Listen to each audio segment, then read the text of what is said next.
आँखों में नींद बहुत है पर सोना नहीं है, आँखों में नींद बहुत है पर सोना नहीं है, यही समय है कुछ कर दिखाने का मेरे दोस्त, इसे खोना नहीं है। तो चलिए हम शुरू करते हैं आज की क्लास में समांतर श्रेणी। और समांतर श्रेणी को हम एपी के भी नाम से जानते हैं।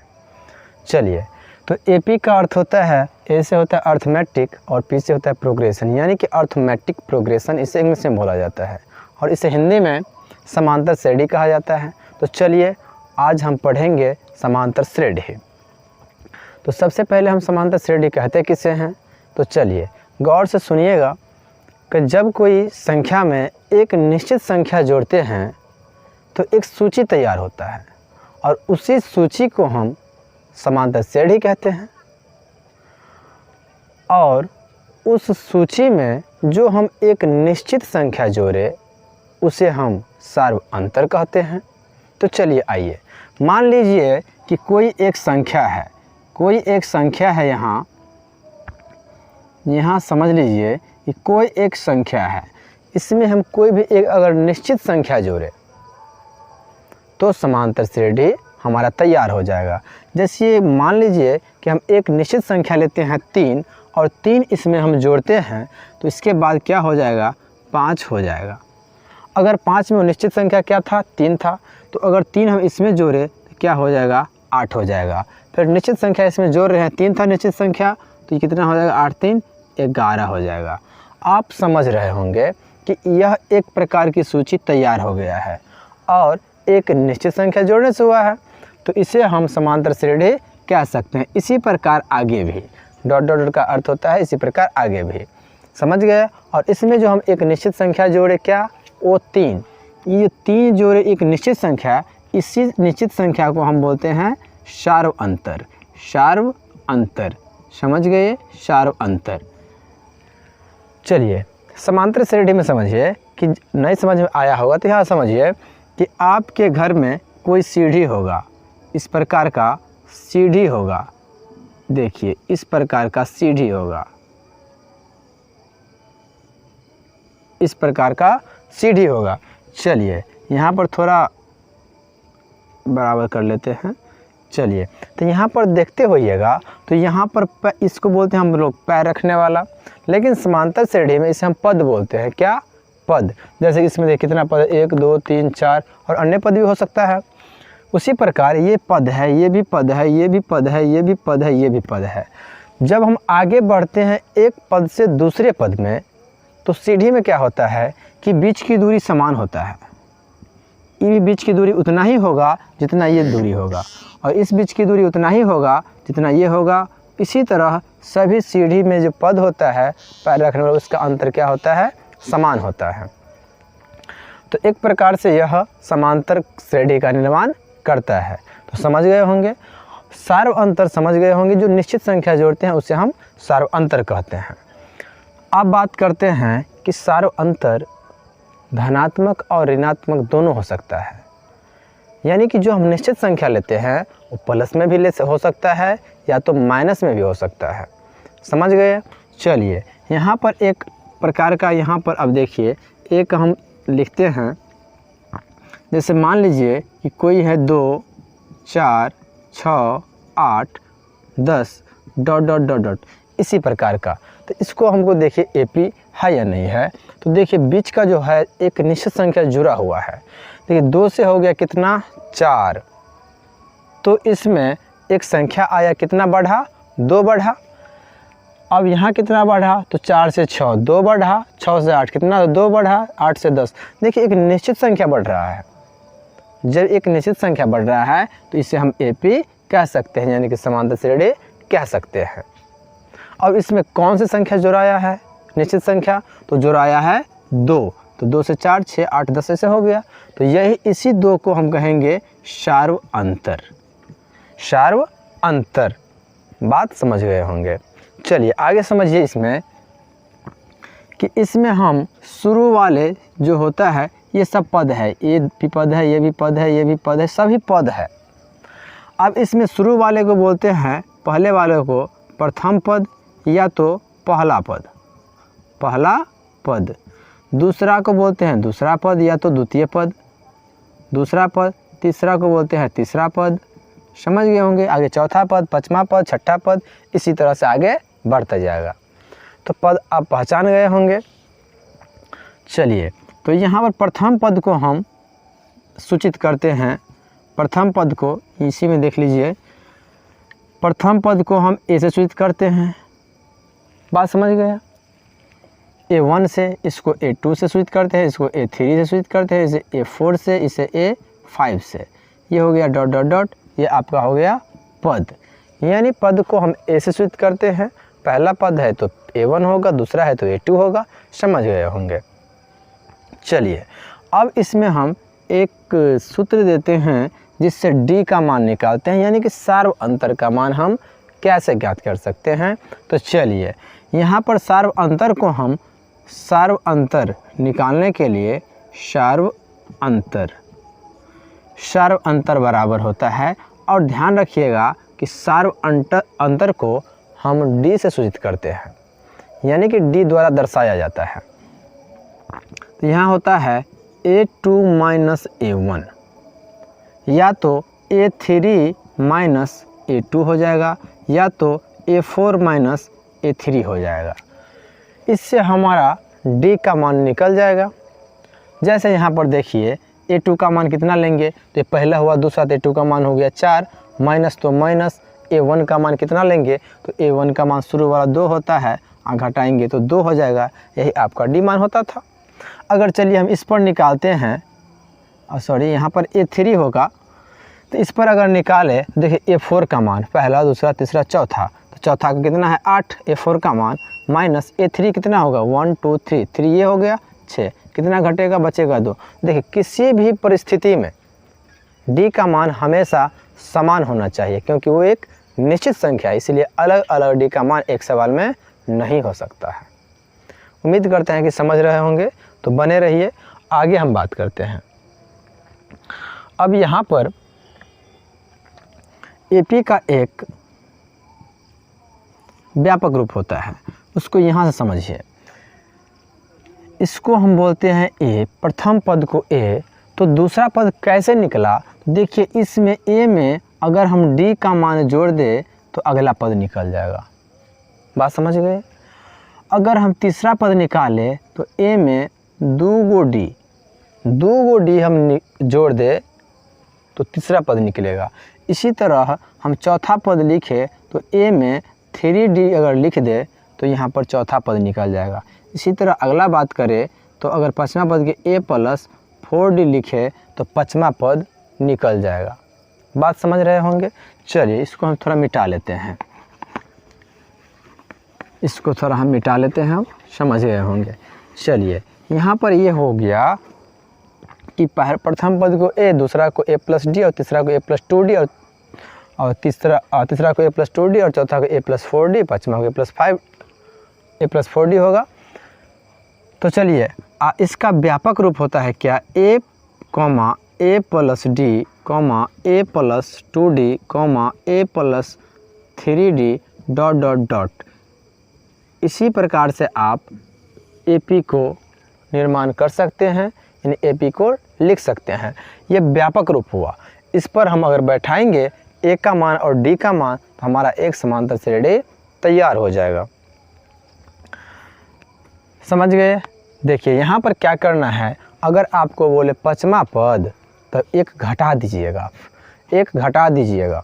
तो पाँचवा पद बोले तो A प्लस 4D, अगर तीसरा पद बोले तो एक घटा के बोलिए। तीसरा बोल रहा है तो A प्लस 2D होगा, अगर 20वां पद बोल रहा है तो A प्लस 19D होगा। लिख सकते हैं, इसे समझ गए होंगे। चलिए, एक यहाँ पे एक सवाल दिया गया है। चलिए, अब हम सवाल शुरू करते हैं। इसमें जो NCERT का बुक है, इसमें प्रश्नावली होगा 5.1, यानी कि 5.1 में सबसे पहले सवाल कैसे पूछा जाता है। चलिए, कहाँ गया सवाल, बने रहिए। चलिए, यहाँ पर दिया गया है, सवाल है एक कि बराबर 6 और D बराबर 3 हो तो AP ज्ञात कीजिए। ज्ञात कीजिए। बस कैसे? तो AP का निर्माण कैसे बताए थे? तो यहाँ पर देखिए AP का व्यापक रूप क्या था? AP का व्यापक रूप था कैसे कि A, A plus D, A plus 2D, A plus 3D, A plus 5D भी दे सकते हैं, डॉट डॉट डॉट इसी तरह। तो चलिए A का मान कितना 6 तो 6, A का मान 6 तो 6 प्लस D का मान कितना 3 तो 3, A का मान कितना हो जाएगा 6 तो 6 ये है, और प्लस 2 तो 2, बीच में नहीं कुछ तो इंटू है, गुना D का मान कितना हो जाएगा 3, A का मान 6 प्लस 3 तो 3 और गुना D का मान कितना देंगे 3। चलिए और डॉट डॉट आगे लगा सकते हैं। तो 6 प्लस 6 3 कितना हो जाएगा 9, और यहाँ पर देखिए पहले गुना करेंगे 2 3 6 और 6 कितना हो जाएगा 12, यहाँ पर 3 3 9 और 6 15 डॉट डॉट डॉट। अब देखिए आपका एक AP का निर्माण हो चुका है। तो हम उम्मीद करते हैं कि आप समझ गए होंगे AP कैसे बनाते हैं। अगर A का मान और D का मान, D का मतलब सार्वंतर, A का मतलब प्रथम पद दिया हो तो। चलिए अगला सवाल देखते हैं कि इसमें से हम AP का कैसे निकालते हैं। अगला सवाल देखिए यहाँ पर एक सवाल दिया गया है। यहाँ पर सवाल दिया गया है कि A बराबर -1 है और D बराबर 1/2 है। चलिए इसका हम व्यापक रूप में कैसे लिखेंगे? तो उसी तरह A plus A, A plus D, A plus 2D, A plus 3D, A plus 4D भी लिख सकते हैं, डॉट डॉट डॉट। जितना आगे ले जाना है ले जाइए, आपको सूची तैयार करना है। तो A का मान कितना देंगे -1, फिर यहाँ देखिए A का मान -1, D का मान कितना देंगे प्लस 1/2, A का मान -1 प्लस 2 गुने D का मान 1/2 हो जाएगा, A का मान -1 प्लस 3 गुने D का मान 1/2 हो जाएगा। यहाँ पर A का मान -1 होगा और प्लस 4 गुने D का मान 1/2 हो जाएगा। चलिए इसको देखते हैं कि -1 यहाँ हो जाएगा, यहाँ पर नहीं कुछ तो एलसीएम लीजिए। तो यहाँ पर क्या हो जाएगा, 2 एकम 2, 1 दूना 2 तो -2 प्लस 1 हो जाएगा। यहाँ पर बात करते हैं तो -1 प्लस ये 2 कट जाएगा तो 1 हो जाएगा, -1 प्लस 3 एकम 3/2 हो जाएगा, और यहाँ पर 2 दूना 4 तो यहाँ 1 माइनस और 2 एकम 2 हो जाएगा। चलिए -1 तो -1 हो गया। अब यहाँ 2 में से घटाएंगे तो कितना हो जाएगा, यहाँ पर 1 माइनस 1/2 हो जाएगा। और यहाँ पर बात करते हैं तो 1 में से 1 गया तो 0 हो जाएगा। और यहाँ पर अगर बात करते हैं तो इसका एलसीएम लेते हैं तो हो जाएगा यहाँ कितना 2 और 2 एकम 2 प्लस माइनस में हो जाएगा +3, तो यहाँ 3 में से 2 गया तो 1 और 1/2 तो 1 हो जाएगा, डॉट डॉट डॉट। देख सकते हैं कि आप एक AP तैयार हो चुका है। हम उम्मीद करते हैं कि अगर A का मान और D का मान प्लस में या माइनस में दिया हो तो आप AP तैयार कर सकते हैं। चलिए हम अगले टाइप पे बात करते हैं इसी प्रश्नावली से देखते हैं, बने रहिए हमारे साथ।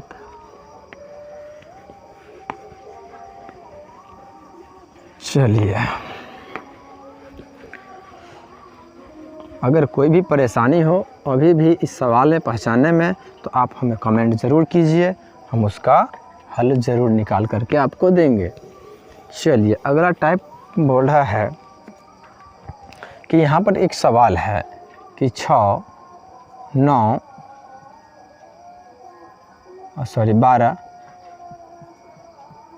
15 डॉट डॉट डॉट का प्रथम पद और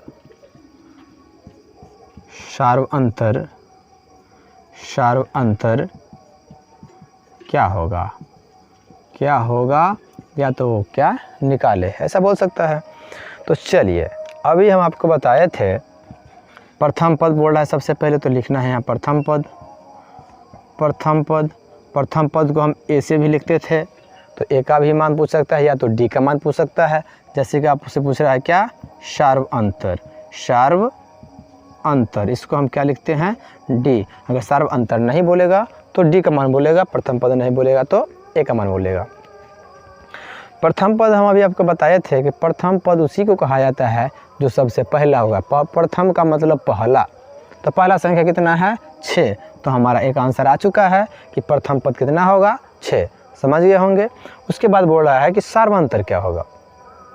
तो सार्वंतर का हम अभी बताए हैं कि a2 - a1 होता है। अगर वो समझ में नहीं आया होगा तो यहाँ ध्यान दीजिए कि सार्वंतर कैसे निकालते हैं। कहीं से दो संख्या पकड़िए लगातार में, अगला में से पिछला घटा दीजिए, यानी कि अगला में से पिछला घटाने पर सार्वंतर ज्ञात होता है, लेकिन दोनों संख्या लगातार क्रमबद्ध हो। तो चलिए यहाँ पर हम देखिए, अगर 9 में से 6 घटाएंगे फिर भी 3 बचेगा। अगर यहाँ 12 में से 9 घटाएंगे फिर भी 3 बचेगा। 15 में से 12 घटाएंगे फिर भी 3 बचेगा। इससे समझ में आ गया कि किसी भी परिस्थिति में अगर अगला में से पिछला संख्या घटाया जाता है तो वहाँ पर डी का मान प्राप्त हो जाता है। तो उम्मीद करते हैं कि आप समझ गए होंगे कि डी का मान कितना होगा, 3 होगा। कैसे बता दिए। चलिए आगे हम सवाल को बात करते हैं। आपको इसी तरह का देगा सवाल पहचानने के लिए कि इसका मान कितना होगा, डी का मान कितना होगा। चलिए आप समझ गए होंगे। अगले चलिए इसमें से एक और सवाल हम आपको बता देते हैं। देखिए यहाँ पर एक सवाल है कि 3, 1, -1, -3। इसमें भी बोल रहा है कि प्रथम पद और सार्वंतर निकालिए। इस सवाल में बोल रहा है कि प्रथम पद और सार्वंतर ज्ञात करें, यानी ए का मान और डी का मान। तो चलिए ए का मान तो समझ में आ गया होगा आप लोग को। ए का मान शुरू वाला होता है कितना, 3, तो एक आंसर हो गया 3। और डी का मान क्या बोल रहे हैं, डी का मान बोल रहे हैं तो हमने बताए हैं अभी कि अगला में से पिछला घटाने पर, तो अगला लेते हैं कितना, 1 है, इसमें से पिछला घटाएंगे कितना, 3। तो चलिए इसमें से नहीं घटेगा, 3 में से घटाएंगे तो 2, लेकिन माइनस में होगा। चलिए यहाँ से हम 2 बात सीखे कि अगर हमारा समांतर श्रेणी बढ़ते क्रम में हो, बढ़ते, देखिए यहाँ से बढ़ रहा है, अगर बढ़ते क्रम में हो तो हमारा डी का मान प्लस में आएगा, यानी कि धनात्मक होगा। अगर हमारा एपी घटते क्रम में जा रहा है तो हमारा डी का मान माइनस में होगा। देखिए घटते क्रम में जा रहा है। तो चलिए आप लोग समझ गए होंगे ए का मान और डी का मान ज्ञात करना। चलिए हम आपको अब पहचानना सिखाएंगे कि एपी को हम पहचानेंगे कैसे। तो वही बात है जो कि हम स्टार्टिंग में बता चुके हैं कि एक निश्चित संख्या जोड़ने से एपी का निर्माण होता है। तो देखेंगे कि किस सवाल में एक निश्चित संख्या है या नहीं है। चलिए यहाँ पर एक सवाल है आपका, बहुत ही इम्पोर्टेंट है। एक पहला सवाल है 4 है यहाँ, 2, 4, 8, 16 ... यह हमारा एपी है या नहीं है। चलिए आपको पता चल गया होगा है क्या होगा। यहाँ देखिए 2 से 4 बढ़ा, कितना का अंतर है, 2 का। 4 से यहाँ कितना 8 आया, तो कितना का अंतर है, बीच में 2 था और इसमें कितना हो गया, 4 का अंतर। 8 से 16 बढ़ा, कितना हो गया, 8 बढ़ गया बीच में। तो देखिए हमारा जो है ये बीच का अंतर समान नहीं आ रहा है। इसका मतलब एक निश्चित संख्या से सूची आगे नहीं बढ़ रहा है, तो हमारा क्या हो जाएगा, एपी नहीं होगा। उम्मीद करते हैं कि समझ गए होंगे। चलिए इसी तरह से और सवाल एक दिया गया है, घबराना नहीं है। यहाँ पर देखिए कि 2, 5/2 है, 3 है और 7/2 है। चलिए सभी को हम डी का मान ज्ञात करेंगे, इससे पता चल जाएगा डी का मान कितना है। यहाँ अगला कितना है, 5/2 में से क्या घटाएंगे, 2। यहाँ पर डी का मान अगर निकाले तो 3 में से हम क्या घटाएंगे, ये पिछला 5/2 घटाएंगे। और डी का मान यहाँ निकाले तो अगला है 7/2, इसमें से हम 3 घटाएंगे। चलिए हम सभी को निकालते हैं, पता चल जाएगा। अगर डी का मान समान आया तो समांतर श्रेणी है और नहीं तो नहीं है। इसमें से पूछा है कौन समांतर श्रेणी है, कौन समांतर श्रेणी कौन सा है या नहीं, यानी आपसे पूछ रहा है कि कौन सा मतलब श्रेणी है या कौन नहीं है। चलिए तो इसको हम बना रहे हैं, इसको बटा मैंने कुछ तो 1 दे सकते हैं, इसको भी 1, इसको भी 1। 2 1 का एलसीएम लीजिएगा 2 हो जाएगा, 2 1 कम 2 तो 5 1 कम 5 माइनस 1 1 दूना 2 तो 2 दूना 4। चलिए यहाँ पर घटाएंगे 5 में से 1 तो 1/2 हो गया। यहाँ पर बात करते हैं 2 1 का एलसीएम 2 हो जाएगा, तो 1 दूना 2 2 3 6 हो जाएगा, माइनस 2 1 कम 2 तो 5 1 कम 5, घटाएंगे तो कितना हो जाएगा 1/2 हो जाएगा। यहाँ पर 3 का और 2 का, यहाँ पर 2 1 का एलसीएम 2, 2 1 कम 2 तो 7 1 कम 7, माइनस 1 दूना 2 3 दूना 6 हो जाएगा। यहाँ पर बचा कितना 1/2। दोस्तों देखिए यहाँ पर जो बीच का अंतर समान संख्या आ रहा है 1/2, इसका मतलब क्या हुआ कि ये हमारा एक समांतर श्रेणी है। चलिए उम्मीद करते हैं कि आप सीख गए होंगे। तो आपका 5.1 का सभी सवाल बन जाना चाहिए। चलिए 1-2 और सवाल देखते हैं जो थोड़ा सा इससे हट के हैं। चलिए घबराना नहीं है, जो समांतर श्रेणी कठिन चैप्टर है, बहुत ही आसान है, आराम से देखते जाइए।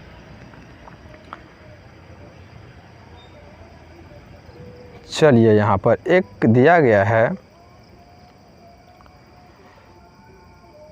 यहाँ एक सवाल है कि देखिए √2 है, √8 है, √18 है और √32 है, ... पूछ रहा है कौन इस समांतर श्रेणी है कि नहीं, पूछ रहा है आपसे। तो चलिए हम डी का मान ज्ञात करेंगे। डी का मान कैसे, तो अगला में से पिछला घटाएंगे, समझ गए या नहीं। तो एक थोड़ा सा ध्यान दिए, यहाँ पर ये √2 है, इसको हम कैसे लिख सकते हैं, तो ये 8 का वर्गमूल निकलेगा तो नहीं, इसको हम 4 गुने 2 लिख सकते हैं, क्योंकि हमारा 4 का वर्गमूल निकलता है। यहाँ पर जो 18 है इसको हम 9 गुने 2 लिख सकते हैं, क्योंकि हमारा 9 का वर्गमूल निकल जाएगा। ये जो 32 है इसको हम 16 गुने 2 लिख सकते हैं, यानी 16 का वर्गमूल हमारा निकल जाएगा। तो चलिए ये हो गया कितना √2, 4 का वर्गमूल होता है 2, बच गया √2 अंदर में बच गया। 9 का वर्गमूल कितना होता है 3 बाहर आ गया, 2 अंदर रह गया। 16 का वर्गमूल 4 होता है, √2 का नहीं निकलता है। चलिए अब हम डी का मान चेक करते हैं। अगला यहाँ है 2 √2, इसमें पिछला घटाएंगे तो माइनस √2 हो जाएगा। अब यहाँ पर इसमें से घटाते हैं 3 √2 माइनस 2 √2। अब यहाँ डी घटाएंगे यहाँ पर, तो यहाँ है 4 √2 माइनस 3 √2, पिछला है यहाँ पर देखिए। तो इसको घटाएंगे तो 2 गो √2 में से 1 √2 घट गया, तो कितना बचा 1 √2, समझ गए। 3 गो √2 में से 2 गो √2 घट गया, तो कितना बच गया 1 √2। और 4 गो √2 में से 3 गो √2 घट गया तो 1 √2। देखिए हमारा संख्या एक समान आ रहा है, इसीलिए यह एक एपी होगा। चलिए हम अगले सवाल की ओर चढ़ते हैं। वीडियो को रोक करके अगर लिखना हो तो लिख लीजिएगा, बने रहिए आगे इसी तरह सीखिए। चलिए अगला सवाल बहुत ही इम्पोर्टेंट है।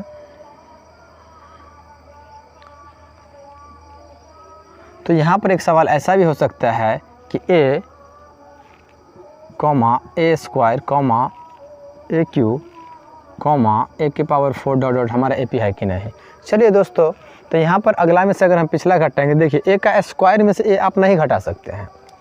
अगर हाँ 1 गो a, 2 go a, 4 go a रहता तो आप घटा सकते थे। तो a2 में से a² में से a हम नहीं घटा सकते हैं। AQ में से ये नहीं समझिएगा कि यहाँ a² में से 1 गो a घट गया तो 1 गो बच जाएगा, 3 में से 2 गो गया, 2 गो गया तो 1 बच जाएगा, 4 में से 1 गया। वो नहीं है, वो पावर है, समझ गए, वो पावर है। तो यहाँ पर यह एक प्रकार से एपी नहीं होगा, समझ गए कैसे नहीं होगा।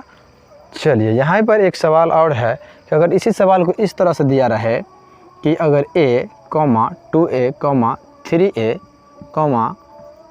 4a ... सॉरी a है, तो इसको हम एपी कह सकते हैं। कैसे कि 2 गो a में से पिछला 1 गो a घटाएंगे तो 1 गो a बचेगा, 3 गो में से 2 गो घटाएंगे तो 1 गो फिर भी बचेगा, 4 गो a में से 3 गो a घटाएंगे फिर भी 1 गो a बचेगा, यानी कि हमारा ये समांतर श्रेणी है।